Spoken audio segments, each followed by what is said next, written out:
Hey everybody, it's Jason with Parallel Reality coming back with you today with an article from Breitbart. It's dated April 7th. I almost said August. I keep doing that. Every time in April I look at it, I almost say August. I don't know why. It's nothing important in my life is happening in August that I keep thinking about it, so not sure why it keeps popping up in my head.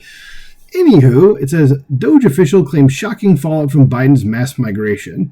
Millions of migrants on Medicaid, thousands now in voter rolls and voting. So, how do you like that? People that shouldn't be here get all of your benefits, Americans. How about that? It says Department of Government Efficiency, or DOGE, official Antonio Gracias, I like the last name there, Antonio, thank you, says millions of migrants who were welcomed to the United States under former President Joe Biden are now on the nation's Medicaid rolls and voter rolls, with some having voted in last year's election.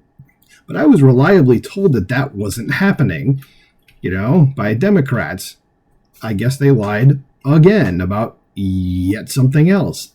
It says more recently, DOGE chief Elon Musk said that potentially millions of illegal aliens who arrived in the U.S. under Biden have secured Social Security numbers. In a recent interview with the All In podcast, Gracias detailed how easy it was for migrants freed into the U.S. to get Social Security numbers on Biden's watch. And here's a chart of new non-citizen Social Security numbers issued in fiscal year 2024. Man, they were really trying here, because Biden's presidency would have been 1, 2, 3, and 4. And then probably a little bit continuing here, but of course it's down by more than half.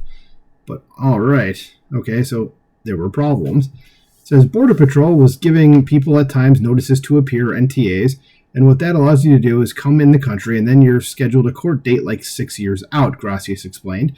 So now you're in the country with some quasi-legal status. You're waiting for your court date. While you're waiting for your court date, 6 years, wow, 6 years is the average, by the way. Could be longer than that. You can fill out an asylum application, so without an interview, just an application.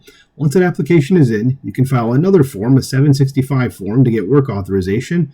Once you get that, you get a 766, which is the authorization, and we automatically send you a Social Security card in the mail. No interview.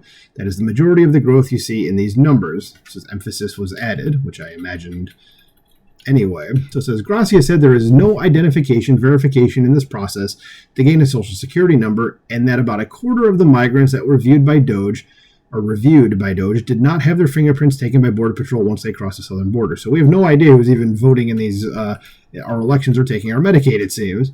As from there, Gracia said DOGE looked at welfare programs, finding that 1.3 million migrants are now on Medicaid and thousands, at least in a handful of states, are on voter rolls and voted in the 2024 presidential election.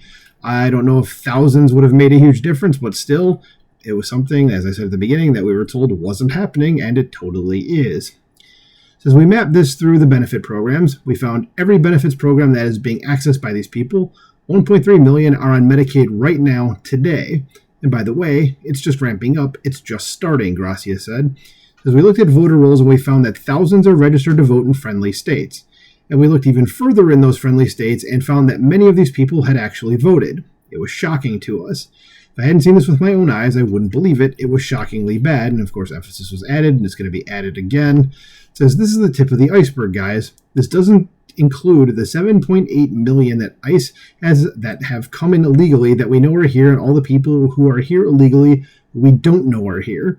Because I mean, this is not a political issue. This is about America. Yeah, this is how America ends. Okay. Among those migrants on Medicaid rolls, Gracia said, are criminals and some migrants who are matches for the federal government's terrorist watch list. Oh yeah, that's great that they're voting.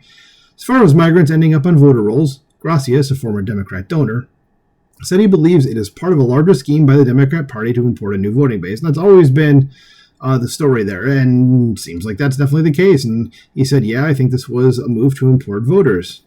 Says, go look at California. Richard Nixon, Ronald Reagan came from California. Ronald Reagan signed amnesty, and some 40 years later, it is now a solidly blue state, Gracia said. It's the tip of the iceberg. We have a very small sample of data in a couple of states. I don't know what the unintended consequences will be long-term, but I can tell you it's already happened in America where an amnesty program actually turned a very large state from one party to the other. Yep, he's right. That's the end of the article. But isn't this kind of shocking, though? Like the headline says that there's people voting in the country that shouldn't be voting. And again, we were told this wasn't happening. This wasn't a thing, but it totally is, and we know that for a fact now. So let me know what you think about this in the comments below. Please like, share, subscribe, and I'll talk to you soon. Bye.